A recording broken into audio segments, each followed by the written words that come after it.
करेंगे। सो double integration,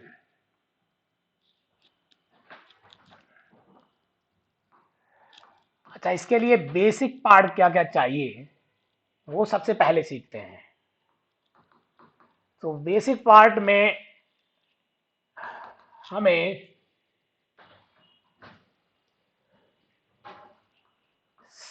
सबसे पहले वन वेरिएबल का इंटीग्रेशन आना चाहिए, मींस फार्मूला आना चाहिए सभी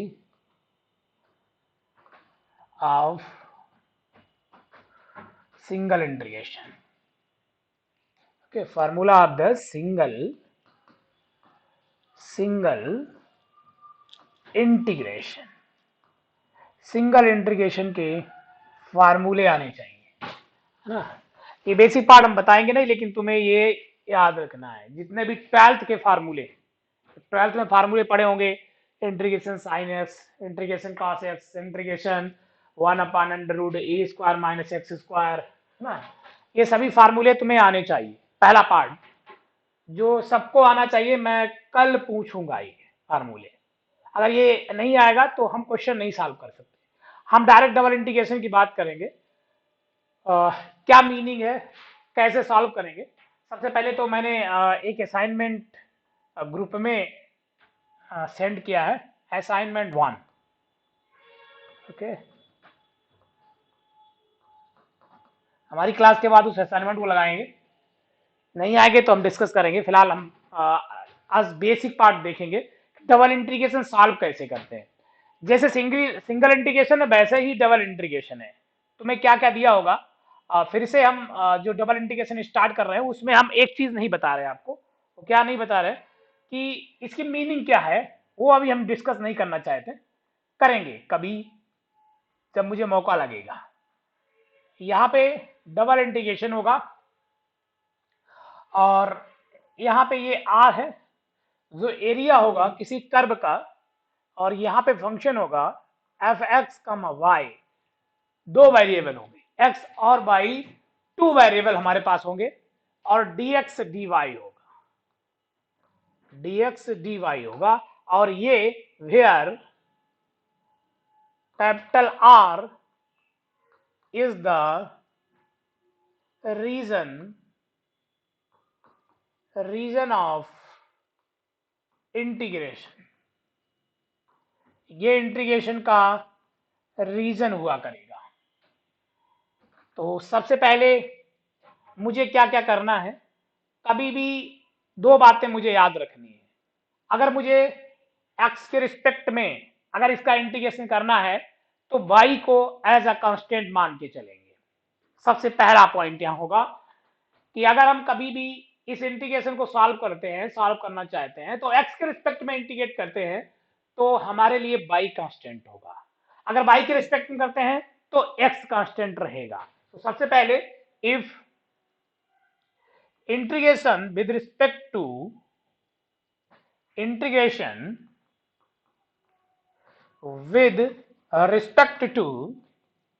x, then y is constant,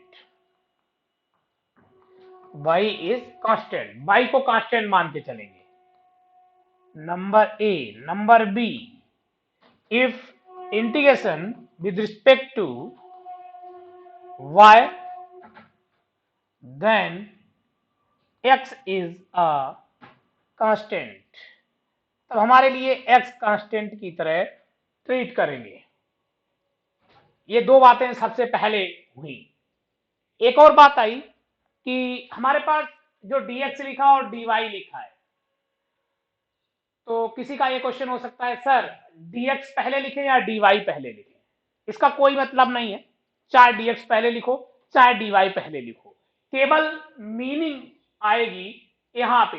अगर यहाँ x का फंक्शन लिखा है इसके मतलब ये सबसे पहले y के रिस्पेक्ट में इंटीग्रेट करेंगे और फिर x के रिस्पेक्ट में इंटीग्रेट करेंगे। यहाँ पे जो dx dy लिखा है, कई बुक क्या करती हैं, सबसे पहले फिक्स कर देती हैं कि अगर ये dx लिखा है तो ये x की लिमिट है, ये y लिखा है तो ये y की लिमिट है। कई बुक क्या करती हैं, dy dx लिख देते हैं, तो कहते y की लिमिट ये है, x की लिमिट ये है।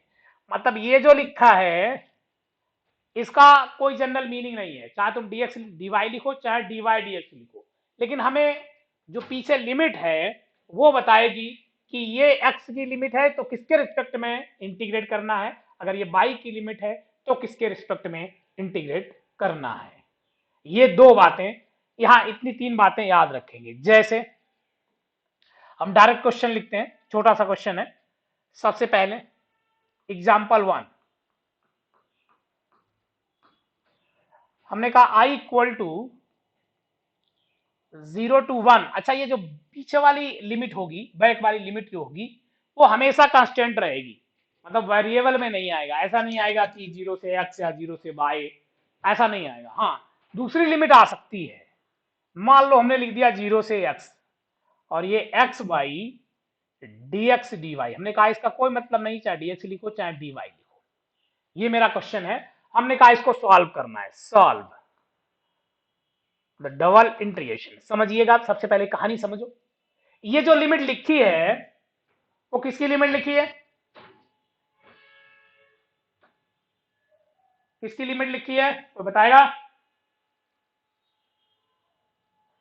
ये तुम्हारे सामने जो लिमिट लिखी है वो किसकी लिमिट है? y की। हाँ, ये किसकी लिमिट है? y की लिमिट है, क्योंकि ये y इक्वल टू लिखा है 0 से x। ठीक, क्योंकि x का फंक्शन है, इसका मतलब y इक्वल टू लिखा है, तो y इक्वल टू लिखा है मतलब ये y की लिमिट लिखी है। तो सबसे पहले हम integrate with respect to y करेंगे, x को कांस्टेंट मान लेंगे। तो जो x का फंक्शन है उसको बाहर कर सकते हैं, केवल y का इंटीग्रेट करना है। अगर मुझे इसका इंटीग्रेट करना है तो देखो हम बताते हैं। सबसे पहले हमें क्या करना है, सबसे पहले इसको ऐसे ही छोड़ देंगे 0 से 1, क्योंकि ये x की लिमिट है। x को कांस्टेंट मान के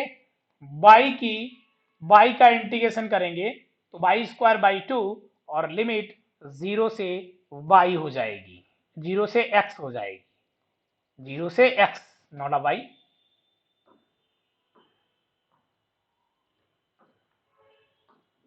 0 से x, और यहां पे dy हटेगा, केवल dx रह जाएगा। ये बात समझ में आ गई? यस और नो?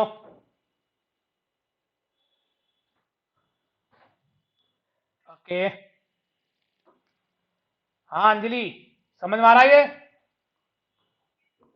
ओके ठीक। 0 से 1 ये x है, इसको x यहां पुट करते हैं, ये तो हम जानते ही हैं। एक्स स्क्वायर बाई 2 माइनस 0 करेंगे तो 0 हो जाएगा, और dx, तो ये आ गया 1 बाई 2, 0 से 1 x cube dx, x cube dx हो गया। एक्स क्यूब का फिर से मुझे इंटीग्रेशन पता है, ठीक है। Integration x power n dx क्या होता है? x पावर n प्लस 1 अपान n प्लस 1। कंडीशन, कंडीशन क्या होगी? हाँ, n नॉट इक्वल टू -1। -1 का नहीं फार्मूला होता है, -1 का फार्मूला क्या होता है? 1 by x dx। Answer log x। Okay, एक कांस्टेंट, एक कांस्टेंट, तो यहां आ जाएगा formula 1 by 2 x power 4 upon 4, 0 to 1 you will get 1 upon 8। so final answer 1 by 8 हुआ। क्वेश्चन सॉल्व हो गया। जो क्वेश्चन ने आंसर निकाला था 1 बाई 8 इसका इंटीग्रेशन का आंसर होगा, ठीक है। लेकिन अब बात हम फिर से करते हैं कि जो मैंने 0 से 1 और 0 से x लिखा है इसका मीनिंग क्या है, इसका भी मीनिंग समझते हैं, ठीक है। तो इंटीग्रेशन का जो कर्व है, जो इंटीग्रेशन दिया है वो वास्तव में कर्व है, ये सभी 0 से 1 y equal to 0 y equal to x। तो यहां तक मुझे लगता है किसी को प्रॉब्लम नहीं होगी। इसकी बात कर लेते हैं। तो इसने क्या कहा, इसकी मीनिंग क्या है वो समझते हैं। यहां पे लिखा है y equal to 0 and y equal to x and x equal to 0 and x is equal to 1। ये x इज इक्वल टू ये ले लिया, उठा लिया, 1 ये उठा लिया, y इक्वल टू 0 से y इक्वल टू x। ये इंटीग्रेशन है, लिमिट ऑफ इंटीग्रेशन। हमने इनको अलग कर लिया, लिमिट ऑफ इंटीग्रेशन। अच्छा, सबसे पहले हम इन कर्व को ड्रा करेंगे, ठीक है। ये जो कर्व है ये पॉइंट नहीं है, कर्व है। x इक्वल टू 0 भी एक लाइन है। ये लाइन कैसे ड्रा होती है? x इक्वल टू 0 क्या होता है कोऑर्डिनेट में? x is equal to Y, X Y है, ये x डैश है और ये y डैश है। हाँ, x equal to 0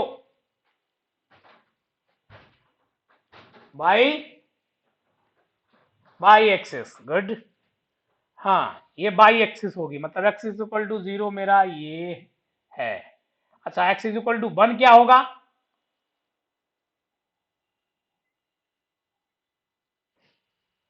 x is equal to 1 भी क्या है?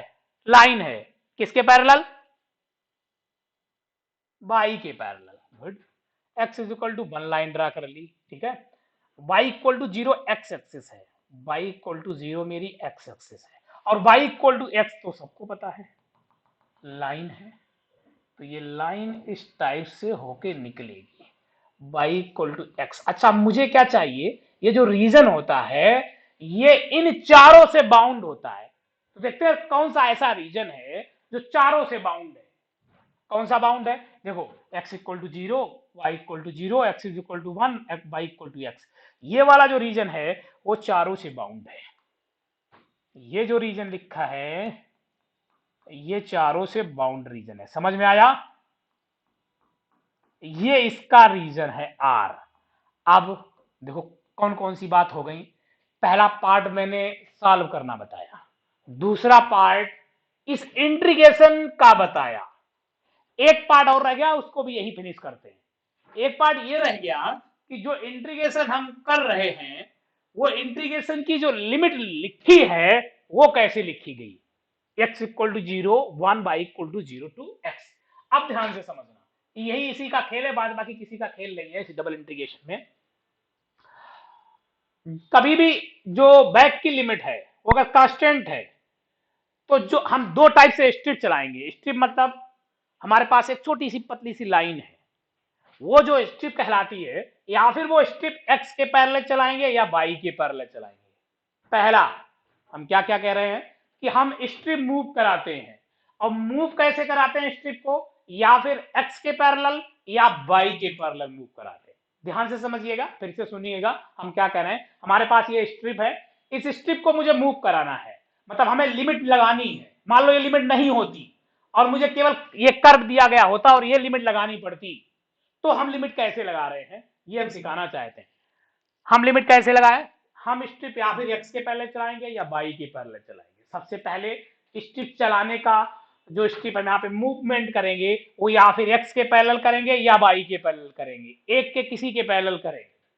अच्छा, इसने क्या किया है, जो लिमिट कांस्टेंट है, अगर एक्स की लिमिट कांस्टेंट है तो स्ट्रिप चली होगी वाई के पैरेलल।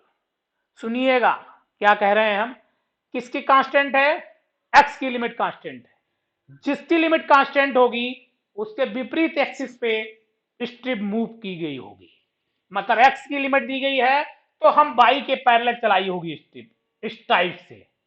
तो देखो वाई ने स्टार्ट कहां किया, इस स्ट्रिप ने कहां से चलना स्टार्ट किया? एक्स इक्वल टू कहां से? 0 से। और देखो स्ट्रिप कहां तक जाएगी इस कर्व में? एक्स इज इक्वल टू 1 तक। तो 0 से 1 लिमिट आ गई। अच्छा, ये स्ट्रिप ने ऐसे ही चलना स्टार्ट किया तो हमने ऐसे लिमिट लगाई पहले, ठीक है, वर्टिकल लिमिट। अब ये वाली लिमिट देखो, ये स्ट्रिप अगर यहां रह गई तो इसने इस कर्व से, इस कर्व की इक्वेशन y इक्वल टू 0 और इस कर्व तक गई तो y इक्वल टू एक्स, उस पे कर्व की वैल्यू पुट करेंगे। तो ये स्ट्रिप जब चली थी पहले तो इस टाइप से मूव की, ये स्ट्रिप है, इस स्ट्रिप ने x इक्वल टू 0 से 1 तक आई और y इक्वल टू 0 से y इक्वल टू एक्स तक रही। कोई प्रॉब्लम? कोई प्रॉब्लम? हाँ,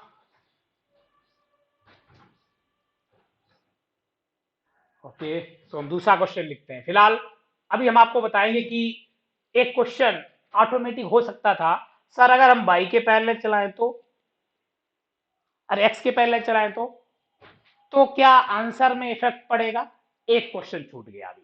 क्या हमने कहा इसने जो क्वेश्चन दिया गया था, हमने आपसे ये कहा इस क्वेश्चन ने बाई एक्स के पैरेलल स्ट्रिप चलाई थी, ये स्ट्रिप मूवमेंट की थी।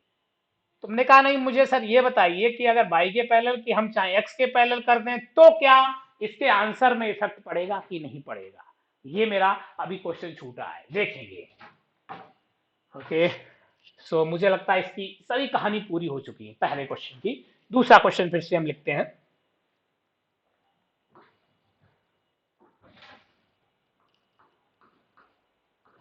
सॉल्व इंटीग्रेशन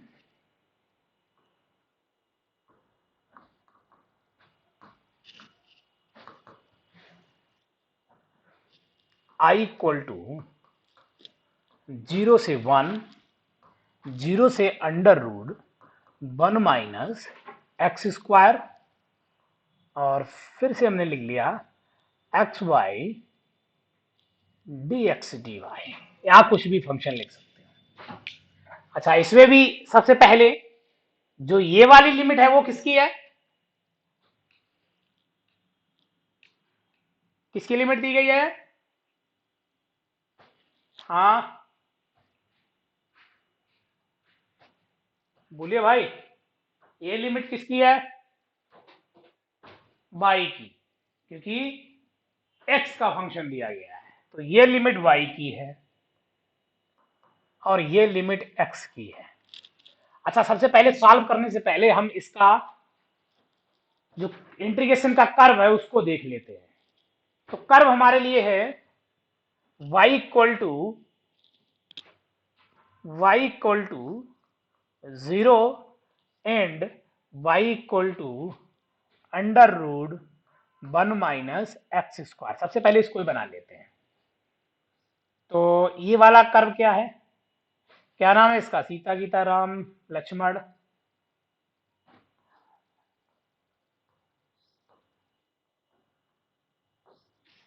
क्या नाम है? हाँ,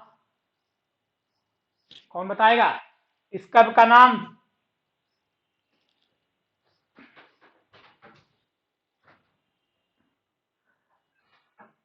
सर्कल है, ठीक, जिसका सेंटर 0 0 है और रेडियस 1 है, ठीक है। लेकिन ये पूरा सर्कल नहीं है, ये y equal to 0, y equal to 0 से बना हुआ है और x इज इक्वल टू 0 से भी है। ये वाला इतना पार्ट है सर्कल का, ये बात समझ में आई? क्योंकि ये x इक्वल टू 0 है और x इज इक्वल टू 1 की लाइन ये रही, y इक्वल टू 0 ये रहा और ये कर्व ये रहा। मतलब इसका इंटीग्रेशन का जो पार्ट है वो ये वाला पार्ट है। ये बात समझ में आ गई? यस, हाँ। अच्छा, इसमें जो स्ट्रिप चली गई होगी वो कैसे चली है? एक्स के पैरेलल या बाई के पैरेलल? बाई के पैरेलल, ठीक, क्योंकि एक्स कांस्टेंट है तो बाई के पैरेलल स्ट्रिप चलाई होगी, स्ट्रिप मूव की होगी। जब जिसने आंसर इसका इंटीग्रेशन किया होगा, इंटीग्रेशन की लिमिट लगाई होगी, तो वो लिमिट बाई के पैरेलल मूव स्ट्रिप कराई होगी और ये लिमिट लग गई। अच्छा, लिमिट लगा ली तो हम इसको सॉल्व करते हैं। तो चलो यहां से सॉल्व करते हैं। आई इक्वल टू 0 से 1, हमने आपसे कहा कि बाई के अगर हम इंटीग्रेट करेंगे रिस्पेक्ट में तो एक्स कांस्टेंट रहेगा और बाई स्क्वायर बाई 2, 0 से under root 1 minus x square d x. Now 0 to 1 x, 1/2 out कर लेते हैं, by square 1 minus x square और बाद बाकी 0 हो जाएगा d x. So 1/2 integration 0 to 1 x minus x cube and d of x is equal to 1/2 x square by 2 minus x power 4 by 4, 0 to 1, is equal to 1/2, 0 से 1 put कर देते हैं, 1/2 minus 1/4, फिर 0 रह जाएगा, आंसर आ गया 1/2। हाँ, क्या है आंसर? 3/4 है। देखो सही है, ठीक। 4 माइनस नहीं, 4 - 2, 4 - 2 रहेगा। हाँ, 1/4 अब, ठीक। हाँ, ठीक है। ओके, सो 1/4 इसका आंसर आएगा दूसरे का। तो दूसरे में भी हमने ये सीखा कैसे कैसे आंसर इसका लगाया। अच्छा, तीसरा क्वेश्चन हम लिखते हैं। थर्ड, अब की बार लिमिट नहीं देते हैं, लिमिट का रीजन देते हैं और लिमिट लगाते हैं। Third question, find integration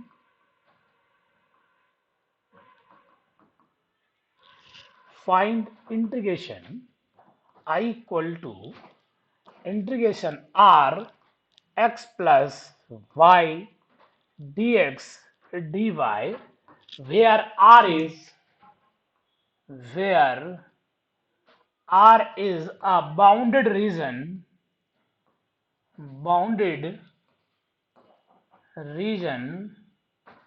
y equal to x and y equal to x square। अब की बार लिमिट नहीं दी, मुझे लिमिट लगानी है खुद। ओके, स्टेप चलाना हम जानते हैं। अच्छा, एक क्वेश्चन जो मैंने छोड़ा था उसको हम पहले बता देते हैं। क्या छोड़ा है? हमने कहा अगर मुझे स्ट्रिप x के पैरेलल लगानी हो या y के पैरेलल लगानी हो तो क्या आंसर में इफेक्ट पड़ेगा? पड़ेगा, लेकिन नहीं पड़ेगा कब? अगर ये फंक्शन fx, y अगर कॉन्टिन्यूअस है। ओके, ये वाला जो फंक्शन लिखा गया है fx, y, अगर ये फंक्शन कॉन्टिन्यूअस है तो चाहे यहां लिमिट x के पैरेलल लगाओ और चाहे y के पैरेलल स्ट्रिप मूव कराओ, आंसर सेम रहेंगे। लेकिन अगर ये कॉन्टिन्यूअस नहीं है तो आंसर डिफरेंट हो सकते हैं। ओके, सो पहली कंडीशन आएगी कि जो ये फंक्शन लिखा है 2 वेरिएबल में x और y में, ये कॉन्टिन्यूअस होना चाहिए। ये मेरा पार्ट भी है 2 वेरिएबल का, कंटिन्यूटी कैसे देखेंगे। फिलहाल जहां कंटिन्यूअस नहीं होगी वहां हम आपको बताएंगे कि ये कंटिन्यूअस नहीं है। तो सबसे पहला, अगर मुझे लिमिट लगानी है यहाँ पे, ठीक है, तो सबसे पहले मुझे ये देखना पड़ेगा कि क्या यहाँ पे जो फंक्शन लिखा है वो कॉन्टिन्यूअस है, क्योंकि ये जो x प्लस वाई लिखा है ये वास्तव में लिखा है x प्लस वाई का मीनिंग है कि ये लिखा है पॉलिनोमियल, और पॉलिनोमियल हमेशा कंटिन्यूअस ही नहीं डिफरेंशियल भी होते हैं। कंटिन्यूअस डिफरेंशियल भी है, वो डिफरेंशियल है तो ऑटोमेटिकली कंटिन्यूअस है। इसके मतलब ये वाला फंक्शन कंटिन्यूअस है। अगर ये वाला फंक्शन कंटिन्यूअस है तो हम लिमिट चाहे x के पैरेलल लगाएं और चाहे y के पैरेलल, ओके, सभी लिमिट सेम होगी। ठीक है, तो अब हम लिमिट लगाने की कोशिश करते हैं। चलते हैं, सबसे पहले मुझे जो कर्व दिया गया है उसका रीजन ड्रा करना पड़ेगा। जो कर्व दिया गया है उसका रीजन ड्रा करना पड़ेगा। तो मेरे पास जो कर्व दिया गया है वो दिया गया है y equal to x and y equal to x square. तो y equal to x square का क्या नाम है? y equal to x square, हाँ, अरे बोलो भाई। पैराबोला। Okay, good. तो ये बनेगा कैसे? ऐसे बनेगा या ऐसे बनेगा? ये वाला कर्व है या ए वाला है? कौन सा है? या ये है? कौन सा है? अरे, तो देखो, एक चीज और है, ये जो 12th के पार्ट है ना, equation of circle, equation of parabola, equation of ellipse, equation of, है ना, हाइपरबोला, जो भी ये पार्ट है छोटे छोटे, इनकी इक्वेशन क्या होती है, कर्व बनते कैसे हैं, थोड़ा सा देखना है, ज्यादा नहीं, थोड़ा सा। केवल एक बार अपने माइंड पे लाओ कि ये कर्व इक्वेशन है, उसको हम कैसे ड्रा करते हैं। फिलहाल हम बताते हैं। देखो ये y equal to x square, इससे तुम्हें ये पता चलता है x तुम चाहे कुछ भी पुट करो, y हमेशा क्या होगा, y हमेशा क्या होगा, पॉजिटिव। ओके, x चाहे कुछ भी पुट करो, y ऑलवेज पॉजिटिव। इसके मतलब y पॉजिटिव होता है कहां कहां, हाँ अंजलि, y पॉजिटिव कहां कहां होता है, y पॉजिटिव कहां कहां होता है, हाँ कहीं दिख रहा है y पॉजिटिव,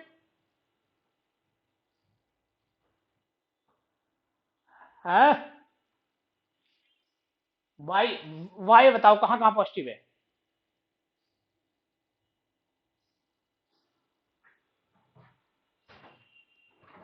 कहां कहां पॉजिटिव है,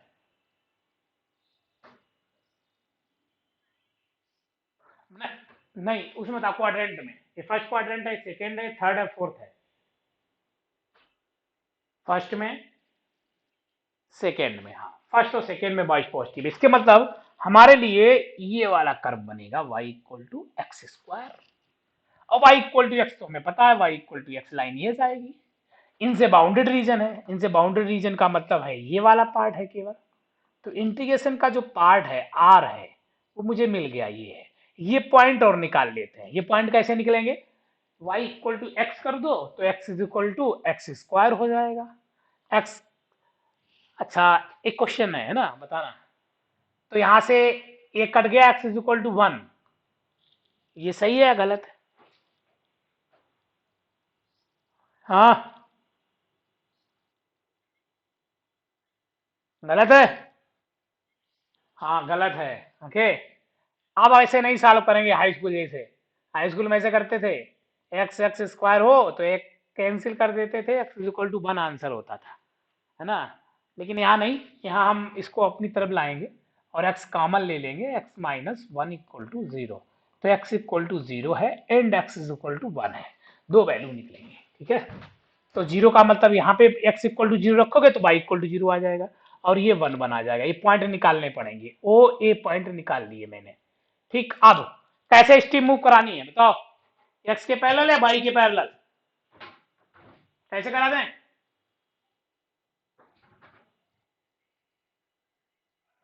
नहीं अभी कोई कांस्टेंट नहीं, अभी तुम चाहे जैसे बताओ वैसे चलाए, जैसे तुम्हारी मर्जी हो। वाई एक्सिस से पहले देखो, वाई एक्सिस से पहले चलेंगे तो वाई ने कहां से स्टार्ट किया चलना, इस स्ट्रिप ने कहां से स्टार्ट किया चलना, y x is equal to, x is equal to 0, और इसकी हाईएस्ट वैल्यू एक्स की कहां तक गई, 1, तो 0 से 1 हो गई, ठीक पहली लिमिट। दूसरी लिमिट, दूसरी लिमिट कर्व से कर्व जाएगी, अब कहां से जाएगी ये भी सीखो। जो एक्स की लिमिट लगाते हैं वो हम लगाते हैं लेफ्ट टू राइट, ओके, और जो ये वाली लिमिट लगाते हैं वो लगाते हैं डाउन टू अप, ओके। तो सबसे पहले लोअर में डाउन की लिमिट रखेंगे, डाउन में कौन सा कर्व है, कौन सा कर्व स्ट्रिप में पड़ा पहले, नहीं, कर्व कर्व, ये वाला पैराबोला दिख रहा, अगर स्ट्रिप चला रहे तो ये वाला पैराबोला पहले पड़ा, तो इस वाले पैराबोला की जो इक्वेशन है y equal to x square, ये समझ में आ रहा, तो यहां पे y equal to x square होगा, और कहां तक गया ये कर्व, कहां तक गया, ये स्ट्रिप कहां तक गई, इस पे कर्व की इक्वेशन बताओ, y इक्वल टू एक्स, तो x प्लस वाई और dx dy, एक तो स्ट्रिप ये हो गई, एक आंसर ये आएगा, जो भी सॉल्व करोगे आंसर ये आएगा। अच्छा हम y के x के पैरेलल भी बताते हैं लगा के, देखो अगर x के पैरेलल स्ट्रिप चलाई तो यहां पे y इक्वल टू क्या है बेटा, अगर हमने x के पैरेलल चलाई तो y इक्वल टू क्या है, हाँ y की लिमिट, यहां पे क्या है भाई, y इक्वल टू, बोलो भाई,